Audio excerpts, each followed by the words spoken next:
Pour le 8e anniversaire de ma petite fille, les beaux-parents de mon fils lui ont envoyé un mignon ours en peluche en cadeau. Au début, elle était heureuse, puis elle s'est soudainement figée. « Papy, qu'est-ce que c'est ?» J'ai regardé de plus près et j'ai senti mon visage pâlir. J'ai commencé à creuser. 3 jours plus tard, la police est arrivée.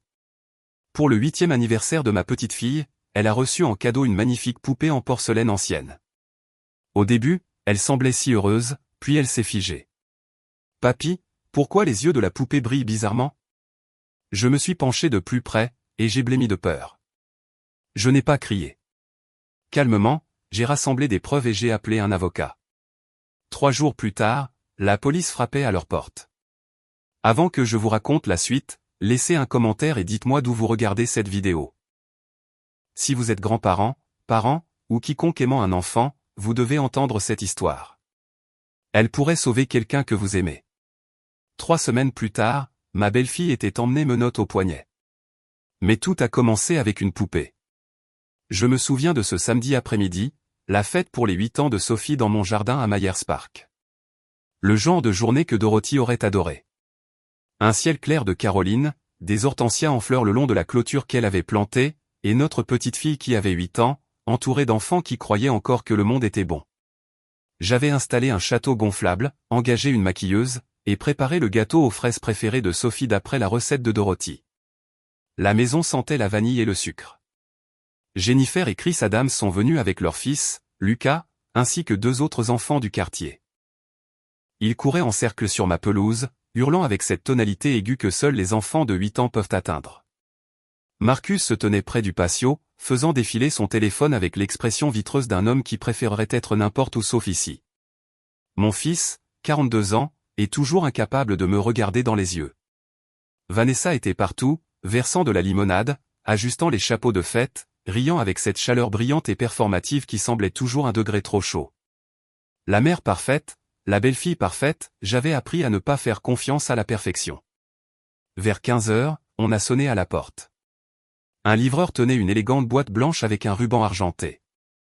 La carte indiquait, avec l'écriture cursive précise de Carole Martinez, pour Sophie, avec amour, grand-mère Carole et grand-père Robert. Vanessa est apparue à mon épaule. Oh, mes parents ne pouvaient pas venir aujourd'hui, mais ils ont envoyé ça. Elle a lancé un regard rapide et appuyé à Marcus. Il n'a pas levé les yeux. Sophie a déchiré la boîte avec une joie pure. À l'intérieur se trouvait une poupée en porcelaine, de style antique, avec une robe victorienne et des yeux de verre qui captaient la lumière. Elle est magnifique. Sophie l'a soulevée avec précaution, la penchant d'avant en arrière. Puis son visage s'est froncé. « Papy, pourquoi les yeux de la poupée brillent bizarrement ?» Je me suis penché. Au début, j'ai cru que c'était juste la lumière. Puis je l'ai vue, incrustée dans l'œil droit, à peine visible, une minuscule lentille noire. Une caméra. Ma poitrine s'est serrée. Les bruits de la fête se sont estompés. Les rires des enfants, les discussions des adultes, tout était étouffé par le bourdonnement du sang dans mes oreilles. Ce n'était pas un cadeau. C'était de la surveillance. J'ai gardé mon visage neutre. Des décennies d'enseignement m'avaient entraîné à ne pas montrer ma surprise. « Laisse papy regarder de plus près, ma chérie », ai-je dit doucement en prenant la poupée. « Va jouer avec Lucas. » Sophie est partie en courant. Je me suis redressé, berçant la poupée comme une pièce à conviction sur une scène de crime. Vanessa me regardait, sourire toujours en place. « Tout va bien, Daniel ?» « Bien, » ai-je dit, je vérifie juste s'il n'y a pas de pièces détachées. Tu connais ces jouets à l'ancienne. Bien sûr. Sa voix était de miel. Ses yeux étaient de glace. J'ai traversé la cuisine, passé devant les photos de Dorothy jusque dans mon bureau, et j'ai verrouillé la porte. Je n'ai pas paniqué. Je n'ai pas crié. Je n'ai pas appelé la police ni confronté personne. J'ai fait ce qu'un professeur à la retraite fait le mieux. J'ai rassemblé des preuves. Mais d'abord, je devais comprendre à quoi j'avais affaire. 1 heure plus tard, la fête touchait à sa fin.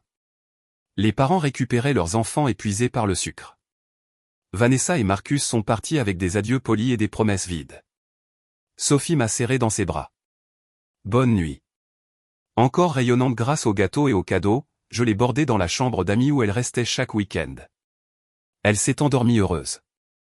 Je suis retourné dans mon bureau et j'ai fixé cette poupée. Après le départ de tout le monde et une fois Sophie au lit, je me suis enfermé dans mon bureau avec cette poupée. La lampe projetait des ombres sur mon bureau alors que je la posais soigneusement. J'ai récupéré ma loupe, celle-là même que j'avais utilisée pendant 40 ans pour corriger des examens, et j'ai examiné ses yeux de verre. Œil droit, lentille de caméra, transmission sans fil de qualité professionnelle.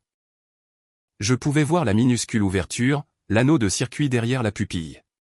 J'ai retourné la poupée, dévissé la base avec un ouvre-lettres.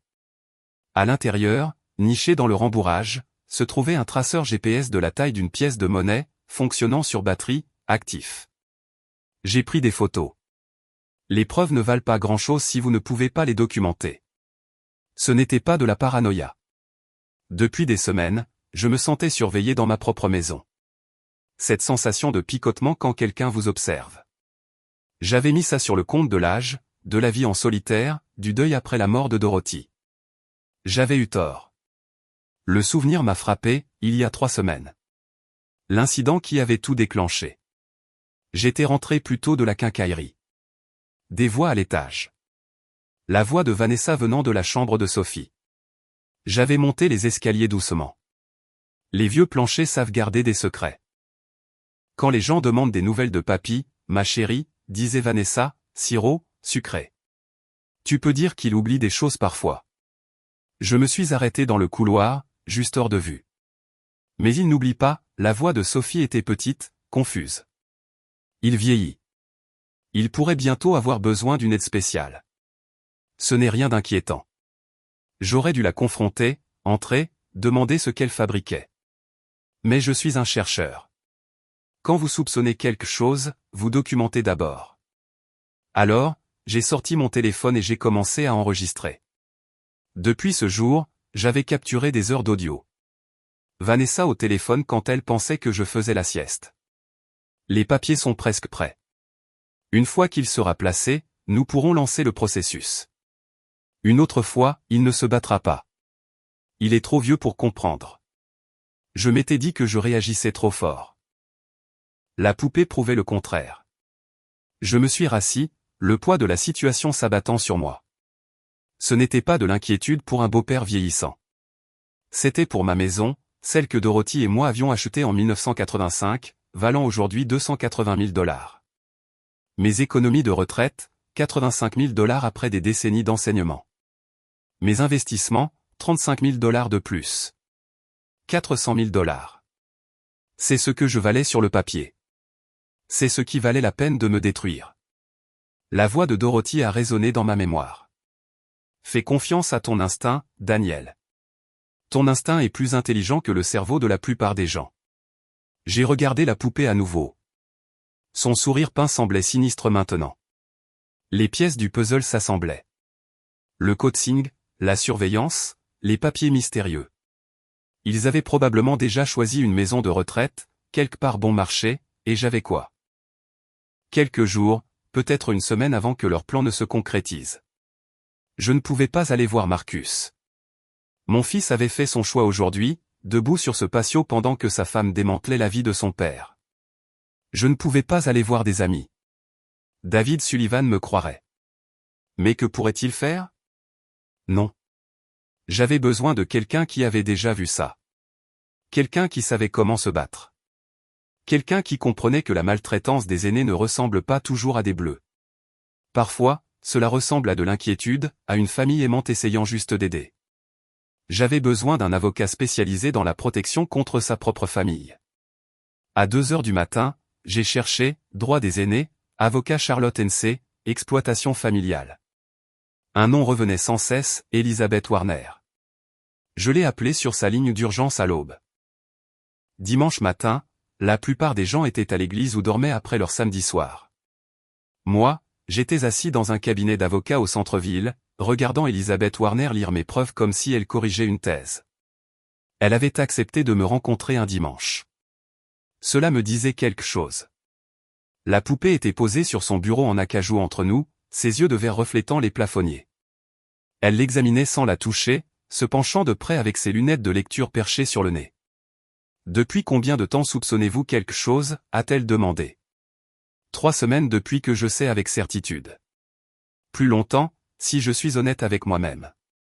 Elle a joué mes enregistrements sur son ordinateur, volume bas. La voix de Vanessa a rempli le bureau. Quand les gens demandent des nouvelles de papy, tu peux dire qu'il oublie des choses parfois. L'expression d'Elisabeth n'a pas changé. Elle avait déjà entendu ça. Quand les enregistrements se sont terminés, elle m'a regardé directement. Monsieur Crawford, est-ce que quelqu'un a suggéré que vous pourriez avoir besoin d'assistance? De soins pour la mémoire? Ma belle-fille. Des commentaires subtils sur mon âge. Des questions pour savoir si je me souvenais de mes rendez-vous, si je prenais mes médicaments. Ma petite fille a commencé à me demander si j'allais bien, si j'avais besoin d'aide pour certaines choses. Des questions répétées. Oui. Elisabeth a tiré son clavier plus près. Je me spécialise dans les cas de maltraitance des aînés, l'exploitation financière par fraude à la tutelle. Ce que vous décrivez est un cas d'école. Ses doigts bougeaient sur les touches. J'ai vérifié les dépôts judiciaires ce matin après votre appel. Une demande de tutelle a été déposée il y a 10 jours. Mon estomac s'est noué. Il y a 10 jours. Avant la fête d'anniversaire. Avant la poupée. Elle a tourné son écran vers moi. Des documents juridiques remplissaient l'écran. Mon nom en haut. Des papiers d'admission en maison de retraite déjà rédigés, déjà déposés auprès du tribunal des successions du comté de Mecklembourg. J'ai scanné les documents. Tout avait l'air officiel, professionnel. Ma signature était falsifiée sur 3 formulaires différents. L'avocat au dossier est Richard Thornton, a dit Elisabeth en cliquant sur une autre page. Vous reconnaissez le nom? Non. Elle a affiché plus de fichiers. Il a déposé 3 cas similaires cette année. Tous impliquent des demandes soudaines de tutelle contre des personnes âgées disposant d'actifs substantiels. Les 3 familles ont liquidé les biens dans les 60 jours suivant le placement. Elle m'a montré une photo tirée d'une lettre d'information juridique, avocat d'affaires, milieu de la quarantaine, costume coûteux, yeux de requin. Quelque chose a fait clic. Je l'ai déjà vu. Les sourcils d'Elisabeth se sont levés. Le téléphone de Vanessa. Quand il charge sur le comptoir de la cuisine, parfois des messages apparaissent. Des SMS de ERT. Je pensais que c'était lié au travail. Elle est dans la vente pharmaceutique. Mais il y avait des photos aussi. Des dîners au restaurant. J'ai supposé que c'était des réunions clients. Était-il seul sur ces photos? J'ai fermé les yeux, rappelant le souvenir. Oui. Toujours juste 2. Verre de vin. Lumière des bougies. Ma voix est devenue plate. Ce n'était pas des dîners d'affaires. Elisabeth s'est adossée à sa chaise. Monsieur Crawford, je crois que votre belle-fille a une liaison avec l'avocat, et qu'il tente de vous faire interner. Ce n'est pas juste de l'exploitation. C'est une conspiration pour commettre une fraude. Peut-être pire. Le bureau a semblé plus petit soudainement. Pire comment? Une fois que vous êtes déclaré incompétent et placé dans un établissement, elle et Thornton auraient le contrôle total de vos actifs en tant que tuteurs légaux. Votre maison, vos économies, vos investissements. 400 000 $, avez-vous dit. À peu de choses près. Ils pourraient tout liquider en quelques semaines, et vous seriez dans une unité fermée pour troubles de la mémoire, sans aucun statut légal pour les arrêter. Elle a marqué une pause.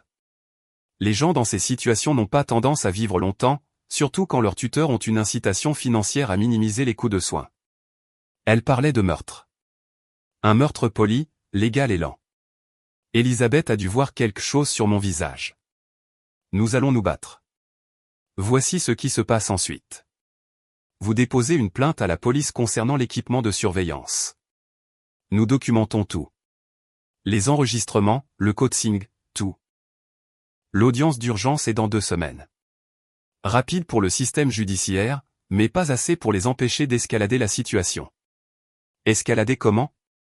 Ils savent que les papiers sont déposés. Ils vont créer des incidents. Vous faire paraître instable, oublieux, dangereux. Mettre en scène quelque chose qui nécessite l'intervention de la police ou une admission à l'hôpital. Ils ont besoin de preuves pour l'audience. Elle m'a regardé durement. Les 2 prochaines semaines, soyez prudents. Soyez visibles. Ne restez pas seul avec Vanessa ou quiconque lié à elle. J'ai hoché la tête, mais mon esprit courait déjà devant. Elle avait raison à propos de l'escalade. C'est arrivé le jour même suivant. Lundi après-midi, Vanessa a appelé avec une proposition qui m'a glacé le sang. J'avais passé la matinée à déposer le rapport de police. L'officier avait catalogué la poupée, le traceur GPS, et écouté mes enregistrements avec un professionnalisme plat. Un numéro de dossier a été émis. Quelqu'un du service des fraudes ferait le suivi. Je préparais le déjeuner quand mon téléphone a sonné. Daniel. Salut. La voix de Vanessa était brillante, musicale. Sophie a demandé une autre célébration, juste nous deux. Une journée entre filles pour sa semaine d'anniversaire. J'ai serré le téléphone plus fort. On sort aujourd'hui, je passerai la prendre à 14 h. On fera quelque chose de spécial et tu pourras la récupérer à 17 h. Je t'enverrai l'adresse par SMS. 3 heures de préavis. Chaque instinct hurlait au piège, mais si je refusais, j'aurais l'air paranoïaque. Exactement ce qu'il voulait prouver. Sophie fait la sieste. Parfait. À 14 h. Elle a raccroché. Je suis resté dans ma cuisine à écouter le silence. L'avertissement d'Elisabeth résonnait, ils vont créer des incidents. À 13h30, le camion de Marcus s'est garé dans mon allée. Il en est descendu comme un homme marchant vers son exécution. Je passais juste voir, a-t-il dit, m'assurer que tu allais bien. Nous nous sommes tenus dans l'encadrement de la porte, le silence lourd entre nous. Puis calmement, papa, sois juste prudent aujourd'hui. D'accord. J'ai étudié son visage, vu la culpabilité gravée dans chaque ligne, la peur dans ses mains agitées. De quoi devrais-je me méfier? Il a ouvert la bouche, l'a refermée, a secoué la tête. Je dois y aller. Mon fils savait quelque chose. Pas tout, mais assez pour porter la culpabilité. Juste pas assez de colonne vertébrale pour arrêter ça. À 14 h, Vanessa est arrivée dans sa Lexus blanche. Sophie m'a serré dans ses bras pour dire au revoir. À 17 h, papy. Oui, ma chérie. Je te le promets. Je les ai regardés s'éloigner, Sophie faisant signe depuis la fenêtre arrière. Puis j'ai sorti la montre GPS que j'avais achetée la veille. Petite, rose, commercialisée comme un dispositif de sécurité pour enfants. J'ai testé le bouton SOS. J'ai envoyé un SMS sur le téléphone de Sophie, ma chérie, papy a une nouvelle montre pour toi. Demande à maman de t'aider à la mettre. Appuie sur le bouton rouge si tu as besoin de moi pour n'importe quelle raison. Je viendrai toujours.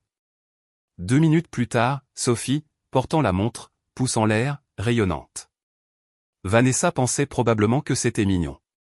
Un grand-père indulgent gâtant sa petite fille. Elle n'avait aucune idée. 1 heure s'est écoulée lentement. Je ne pouvais me concentrer sur rien. À 15h15, mon téléphone a vibré. 4929 Industrial Parkway. On se voit à 17 h. J'ai immédiatement cherché l'adresse. La vue satellite montrait des bâtiments bas à la limite industrielle de Charlotte. J'ai cliqué sur l'adresse spécifique. Complexe Industrial Parkway, statut, vacant, à louer. Pas de salle d'arcade, pas de restaurant, pas d'endroit pour la fête d'anniversaire d'une enfant. Juste des bâtiments vides où personne ne va un lundi après-midi. Mes mains sont devenues froides. La voix d'Elisabeth, ils vont mettre en scène quelque chose qui nécessite l'intervention de la police. J'ai attrapé mes clés. Je n'attendrai pas jusqu'à 17 h. Je suis arrivé à 16h30, 30 minutes en avance. Le parking était complètement vide. Industrial Parkway s'étendait devant moi comme une ville fantôme. Le bâtiment 4929 se dressait avec ses fenêtres aux yeux vides et brisés, des mauvaises herbes poussant à travers les fissures du trottoir.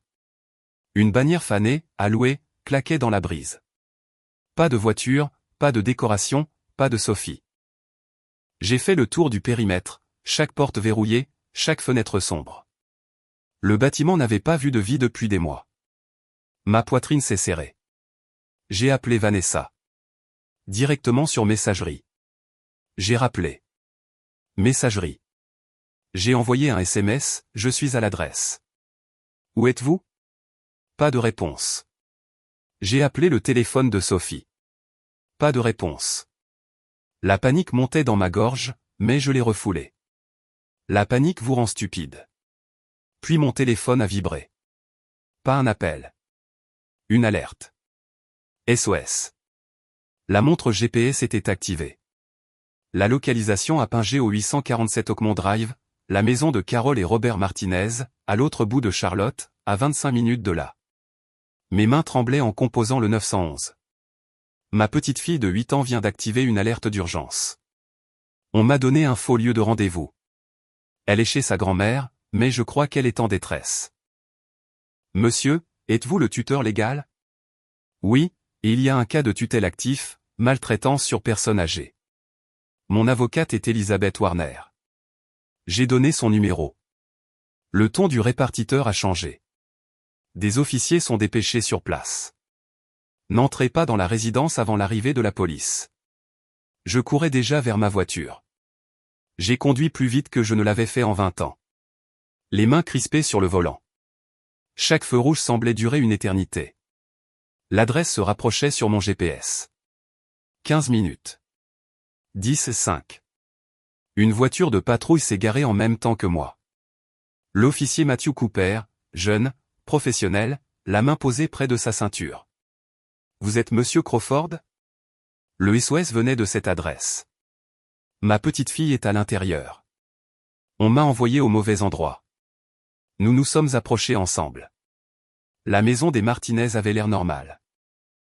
Une pelouse soignée, des parterres de fleurs, un drapeau américain près de la porte. Le genre d'endroit qui cache sa pourriture sous une peinture fraîche. J'ai sonné. Carol Martinez a répondu, un sourire doux comme de l'arsenic. Daniel, et un officier. Quelle belle surprise. Madame, nous avons reçu une alerte d'urgence d'une mineure à cette adresse. Oh, c'est juste un malentendu. Sophie jouait avec un jouet. Puis Sophie est apparue derrière elle dans le couloir. Elle m'a vu et son visage s'est décomposé. Elle a bousculé Carol, a couru droit dans mes bras, en sanglotant. Papy, tu es venu. Tu es venu. Grand-mère Carol a dit que tu m'avais oublié, que tu ne viendrais pas, je l'ai tenue comme si je ne la lâcherais jamais. Je ne t'oublierai jamais, ma chérie. Jamais. Vanessa a émergé de la pièce du fond, le sourire figé sur place. C'est un malentendu, officier. Nous faisions une fête et Daniel a confondu l'adresse. L'expression de l'officier Cooper n'a pas changé. Madame, il m'a montré le SMS que vous avez envoyé. Ce n'était pas cette adresse. Robert Martinez est apparu, sur la défensive. Notre fille peut emmener son enfant où elle veut. Cooper l'a ignoré. Je dois parler à l'enfant seul. Il a pris Sophie à part, la voix douce. Je l'ai regardé hocher la tête, essuyer ses yeux, parler doucement. Quand il est revenu, sa mâchoire était serrée. Sophie dit qu'elle a été amenée ici à l'improviste. Elle dit qu'il n'arrêtait pas de lui poser des questions sur vous, si vous oubliez de la nourrir, si vous êtes confus. Elle a eu peur. C'est laquelle a appuyé sur le bouton. Le sourire de Carol s'est finalement fissuré. Nous discutions simplement. J'aurais besoin des dépositions de tout le monde. Cooper a sorti son carnet. Monsieur Crawford, vous devrez venir au poste demain pour déposer une plainte officielle. Pas d'arrestation, pas encore, mais la trace écrite grandissait. J'ai ramené Sophie à la maison. Elle s'est endormie dans la voiture, épuisée par la peur et les larmes. De retour à la maison, je l'ai portée à l'intérieur, je l'ai bordée. Elle ne s'est pas réveillée. Puis je suis allé dans mon bureau et j'ai synchronisé sa montre GPS avec mon ordinateur. L'appareil avait enregistré sa position toutes les 30 secondes. Je pouvais voir tout le trajet de ma maison à la résidence des Martinez, jamais nulle part près d'Industrial Parkway. Mais il y avait autre chose. Un dossier intitulé « Sauvegarde audio ». J'ai cliqué dessus. Enregistrement ambiant. La montre avait capturé le son automatiquement et l'avait stocké dans le cloud. J'ai mis un casque et appuyé sur lecture. Sophie s'est finalement endormie, épuisée d'avoir pleuré. Je me suis assis à mon ordinateur et j'ai ouvert les fichiers audio de sa montre. Seul dans mon bureau, casque sur les oreilles, j'ai cliqué sur le fichier horodaté à 15h47. Les premières minutes, bruit ambiant, mouvement, froissement de tissu. Puis la voix de Vanessa, cristalline. Ok Sophie, on répète encore. C'est important. La voix de Sophie, si petite, je ne veux plus répéter. Carole Martinez, ma chérie, on en a parlé. Papy a besoin d'aide. De vraie aide. Et tu es la seule qui peut faire en sorte que les gens écoutent. Ma poitrine s'est serrée. Vanessa, quand l'assistante sociale demandera, et elle demandera, qu'est-ce que tu vas dire sur papy? Qu'il oublie des choses. Sois précise. Dis, papy oublie de me faire à manger. Parfois je dois le lui rappeler. Sophie pleurant maintenant, mais c'est pas vrai. Il me fait toujours mon petit déjeuner. Carole, Sophie, écoute-moi. Tu aimes ton papy? Oui. Alors tu dois l'aider. Si tu ne dis pas aux gens qu'il a besoin de soins, quelque chose de grave pourrait arriver. Et s'il tombe et qu'il n'y a personne? Et s'il oublie ses médicaments et tombe très malade? Sophie sanglotant, je ne veux pas que papy tombe malade. Vanessa, alors tu dois nous aider à l'aider. Dis-le. Mon papy ne peut plus s'occuper de lui-même. Sophie, à peine audible, mon papy ne peut plus s'occuper de lui-même. J'ai arrêté l'enregistrement. Mes mains tremblaient. C'était pire que de la surveillance. C'était de la torture psychologique sur un enfant. Mon enfant. Je me suis forcé à continuer d'écouter. Vanessa, c'est bien. Et quand ils demanderont où papy devrait vivre? Carole, dis-leur que papy devrait être quelque part avec des infirmières qui peuvent le surveiller tout le temps. Mais je veux qu'il soit à la maison avec moi. La voix de Vanessa est devenue froide. Tranchante. Sophie, tu es très difficile. Tu veux qu'il arrive quelque chose de mal à papy? Parce que si tu ne nous aides pas, non, je le dirai. Je dirai tout ce que vous voulez. Puis la voix de Robert Martinez, distante, elle porte la montre. Est-ce qu'on devrait? Vanessa, c'est bon. C'est juste un truc GPS pour gamin. Daniel est trop vieux pour comprendre la fonction audio. De toute façon. J'ai ressenti une rage si pure qu'elle en est devenue froide. Sonnerie de porte. Ça doit être l'officier. Sophie, souviens-toi? Papy s'est embrouillé avec l'adresse. C'est tout. J'ai arrêté la lecture, assis dans le noir, la voix terrifiée de ma petite fille résonnant dans ma tête. La porte du bureau s'est ouverte. Marcus se tenait là, pâle comme la mort. Papa, J'avais besoin de parler. Je ne peux pas dormir. Je ne peux pas, il a vu mon visage. Qu'est-ce qui s'est passé? Je lui ai tendu le casque sans un mot, et j'ai relancé l'enregistrement. J'ai regardé son visage pendant qu'il écoutait, regardé la couleur se vider, regardé l'horreur poindre dans ses yeux. Il a arraché le casque. Oh mon Dieu, papa. Je savais qu'elle voulait te mettre en maison de retraite. Je savais pour l'avocat, mais je ne savais pas Sophie. Pas utiliser Sophie comme ça. Pas la menacer. Tu savais? Mon fils s'est effondré sur la chaise en face de moi. J'ai trouvé des SMS entre elle et Thornton il y a 6 mois. La liaison, les messages sur ton patrimoine, sur le fait que la tutelle serait lucrative. Je l'ai confrontée. Elle a dit que si je divorçais ou si je le disais à qui que ce soit, elle prendrait Sophie et je ne la verrais plus jamais. Sa voix s'est brisée. Je pensais que si je restais silencieux, si je jouais le jeu, Sophie ne serait pas blessée. Je pensais. Tu pensais mal. Je sais. Il a levé les yeux, rouge. J'ai tout. Tous les SMS, les emails, les reçus d'hôtel que j'ai gardés comme assurance. J'avais trop peur de les utiliser. Sa voix s'est durcie. Mais après aujourd'hui, après avoir entendu ce qu'elle a fait à Sophie. Il s'est levé, les épaules en arrière pour la première fois depuis des années. Je témoignerai contre elle. Contre Thornton. Tous. Sophie mérite mieux qu'une mère qui l'utiliserait comme une arme, et tu mérites mieux qu'un fils qui a été trop lâche pour agir. Mon fils avait enfin trouvé sa colonne vertébrale. Mais nous avions 9 jours jusqu'à l'audience d'urgence. 9 jours pour que Vanessa et ses complices réalisent que nous avions des preuves. 9 jours pour qu'ils préparent leur défense ou tentent quelque chose d'encore plus désespéré. J'ai appelé Elizabeth Warner. Nous avions un dossier à monter et pas beaucoup de temps pour le faire. Mercredi matin, la salle de conférence d'Elizabeth ressemblait à une salle de guerre. Et c'est exactement ce que c'était. 2 jours depuis l'incident du SOS. 2 jours depuis que j'avais entendu ma petite fille torturée par des mensonges. 2 jours depuis que Marcus avait choisi son camp. 7 jours avant l'audience. La table était couverte de documents, photographies, enregistrements. Elisabeth se tenait en bout de table comme un général. Marcus était assis à côté de moi, les yeux rouges, son café intact. Il avait emménagé dans ma chambre d'amis. Faisons l'inventaire de ce que nous avons, a dit Elisabeth. Elle a pointé chaque élément. Preuve 1, la poupée. Sous garde policière. La police scientifique a confirmé la transmission active vers une adresse IP enregistrée au cabinet d'avocats de Thornton. Marcus a tressailli. 2. Le traceur GPS. Même adresse IP. 3. Les enregistrements de Daniel. Vanessa cochant Sophie il y a 3 semaines. 4. L'audio de la montre de Sophie. Session complète de coaching avec menace. 5. Elle a regardé Marcus. Votre contribution. Marcus a sorti un dossier, les mains tremblantes. SMS entre Vanessa et Thornton. 6 mois. Ils discutent du moment où le vieux sera placé et du calendrier de liquidation des actifs. Il a fait glisser des impressions sur la table, ma vie réduite à des signes de dollars. Reçu d'hôtel sur notre carte commune. 15 hôtels en 6 mois. 6. La demande de tutelle déposée 10 jours avant l'anniversaire de Sophie.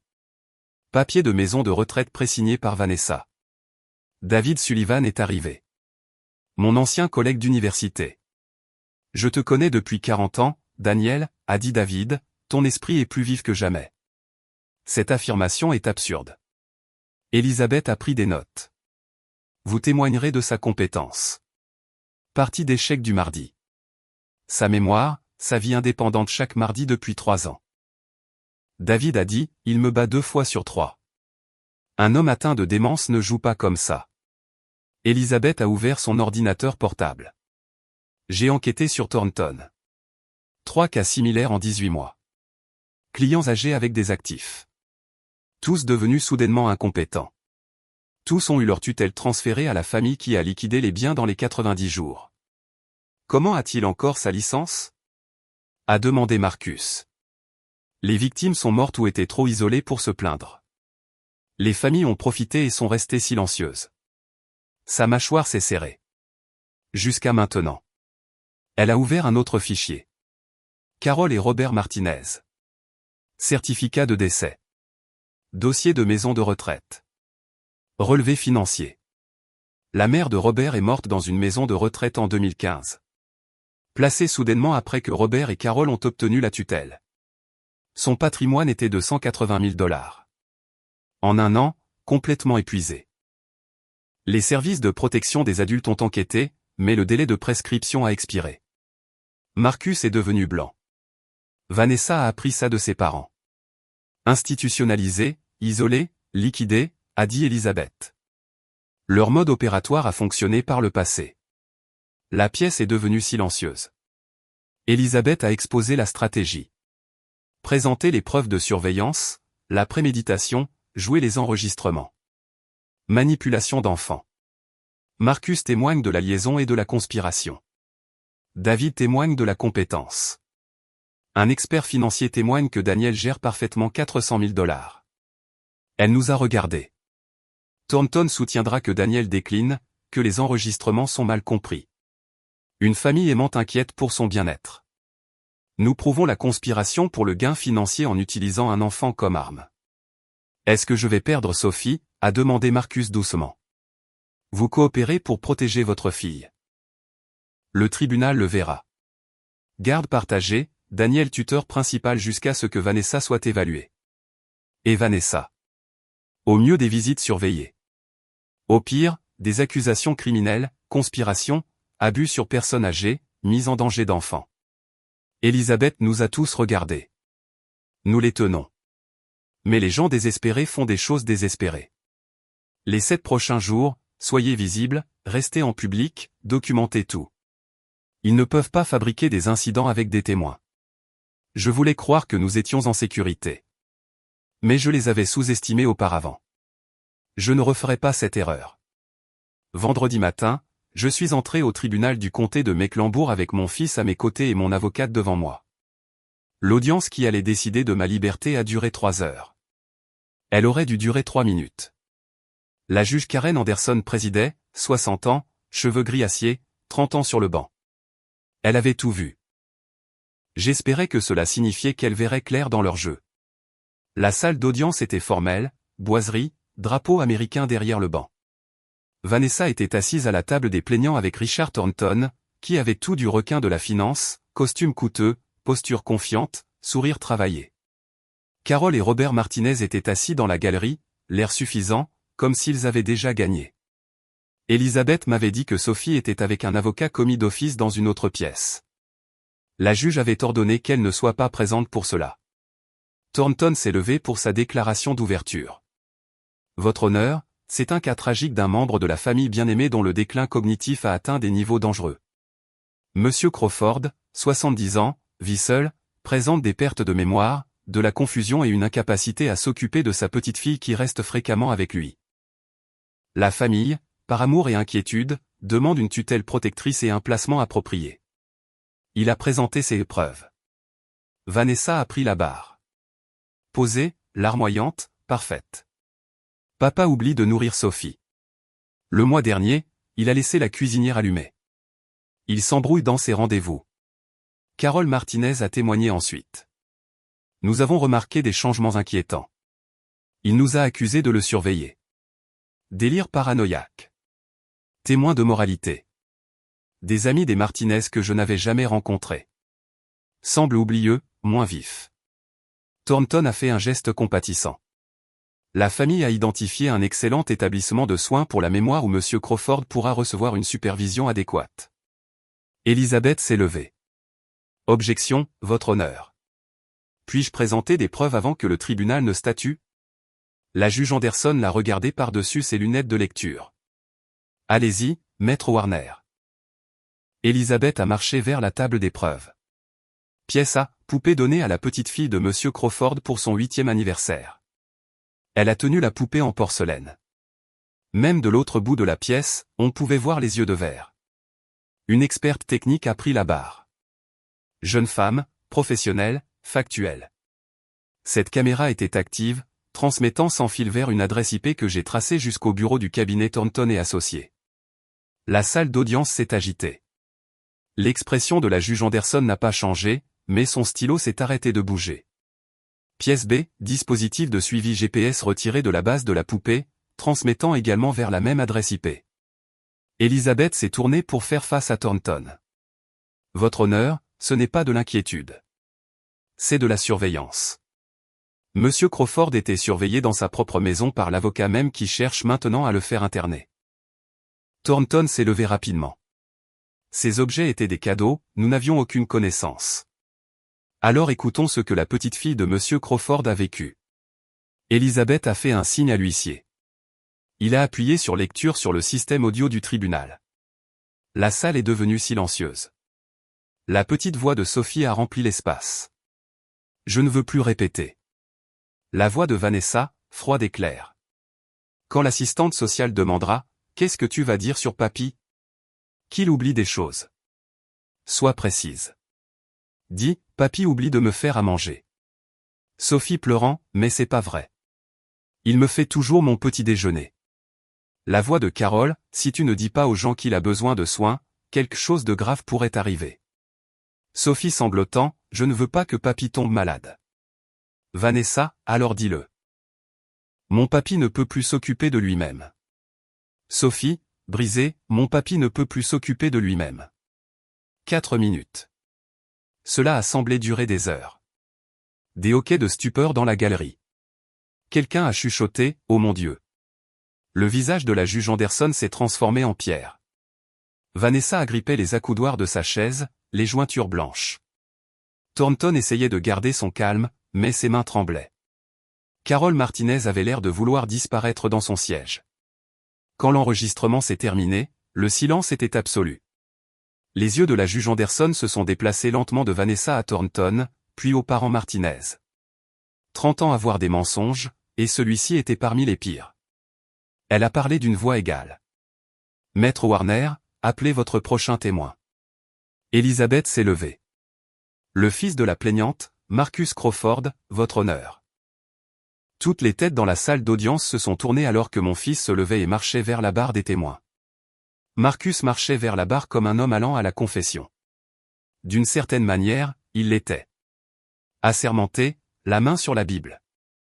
Il a fait face à Elizabeth. Monsieur Crawford, dites à la cour ce que vous savez. Votre honneur, je suis au courant de la liaison de ma femme avec Monsieur Thornton depuis 6 mois. J'ai des SMS discutant du patrimoine de mon père, de la tutelle comme opportunité financière, du calendrier pour la liquidation des actifs. Il a présenté les relevés téléphoniques, les reçus d'hôtel. Elizabeth a lu les messages à haute voix. Une fois que le vieux sera placé, à quelle vitesse pouvons-nous bouger? La tutelle nous donne le contrôle total. Liquidé dans les 60 jours. Enfin libre. Nous pourrons commencer notre vie ensemble. La salle d'audience a explosé. Le marteau de la juge Anderson a claqué une fois. Marcus a continué, j'avais peur de perdre ma fille, mais après avoir entendu ce que ma femme a fait. Coacher Sophie avec des menaces, utiliser un enfant comme une arme. J'ai réalisé de qui j'aurais dû protéger Sophie. J'ai été un lâche. Je suis ici pour arranger les choses. Thornton s'est levé. Votre honneur, oui dire. Asseyez-vous, monsieur Thornton. David Sullivan a témoigné ensuite. 40 ans à connaître Daniel.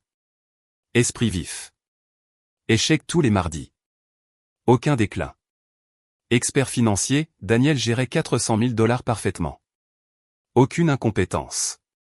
Elizabeth a présenté l'historique des Martinez. La mère de Robert institutionnalisée, patrimoine épuisé, schéma de comportement. Vanessa a été appelée à la barre. Madame Crawford, avez-vous envoyé la poupée sachant qu'elle contenait de la surveillance? Mes parents l'ont envoyée. Je ne l'ai pas fait. Votre téléphone a accédé au flux de la caméra 47 fois en 3 jours. Vanessa s'est effondrée. Nous étions inquiets. Inquiets au point de menacer une enfant? De vous coordonner avec votre amant pour voler les économies de votre beau-père? Silence. La juge Anderson a retiré ses lunettes. J'en ai assez entendu. Le verdict, la demande de tutelle est rejetée. Monsieur Crawford a démontré une compétence totale. Je réfère cette affaire au procureur pour abus sur personnes âgées, conspiration pour fraude, manipulation d'enfants et surveillance illégale. Le barreau de l'État enquêtera sur Monsieur Thornton pour violations éthiques et conspiration criminelle. Ordonnance restrictive contre Vanessa Crawford, Carol et Robert Martinez. Aucun contact avec Sophie ou Daniel Crawford. La garde d'urgence de Sophie est accordée à Daniel Crawford. Marcus Crawford travaillera avec le tribunal des affaires familiales. Les droits parentaux de Vanessa sont suspendus. Ces derniers mots, la maltraitance des aînés est un crime. Utiliser un enfant pour la perpétrer est inconcevable. Ce tribunal ne le tolérera pas. 3 mois plus tard, Richard Thornton était radié du barreau, faisant face à des accusations criminelles.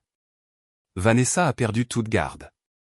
Visite surveillée 2 heures par mois, utilisée une fois. Carol et Robert Martinez sous enquête criminelle. Ordonnance restrictive permanente. Marcus a obtenu la garde partagée. Il reconstruit nos relations. Demande de divorce déposée. Daniel a le contrôle total de son patrimoine.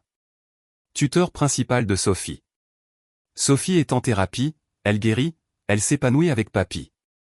Scène finale. 3 mois après l'audience, je me tenais dans la roseraie de Dorothy avec Sophie. Papy, des enfants ont dit que tu es allé trop loin contre grand-mère Vanessa. Est-ce que c'est vrai? Je me suis agenouillé à sa hauteur. Non, ma chérie.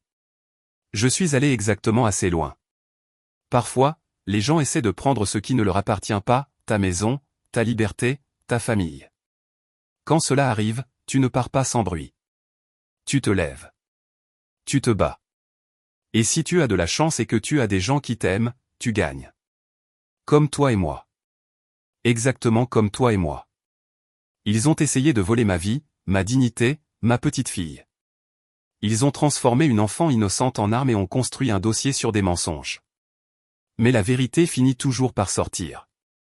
Et quand elle le fait, la justice n'est pas allée trop loin. C'est allé exactement assez loin. Alors, qu'en pensez-vous? Suis-je allé trop loin ou pas assez? Dites-le moi dans les commentaires. En repensant à ces derniers mois, je vois à quel point j'ai failli perdre tout ce qui comptait. Pas la maison ou l'argent. Je veux dire Sophie. J'ai failli laisser la fierté, et la croyance que la famille gère les problèmes de famille, me coûter ma petite fille. Dieu m'a donné des signes d'avertissement. Cette caméra dans l'œil de la poupée. Les séances de coaching. J'ai entendu les silences conflictuels de Marcus.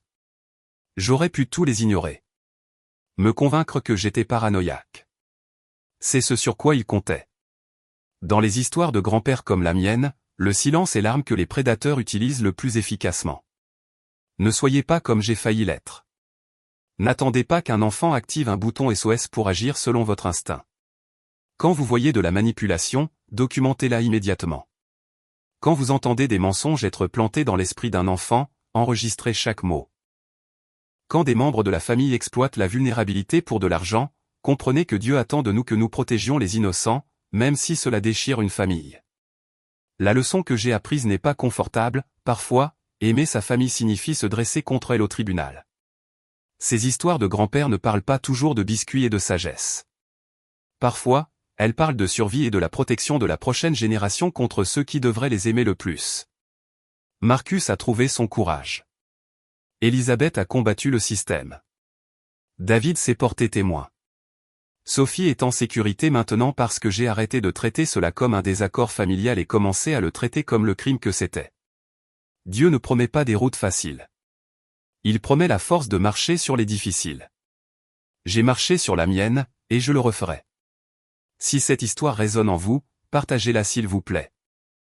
Commentez ci-dessous avec vos pensées. Et si vous croyez que ces histoires de grand-père comptent, abonnez-vous à notre chaîne pour que nous puissions continuer à sensibiliser à la maltraitance des aînés et à la manipulation familiale.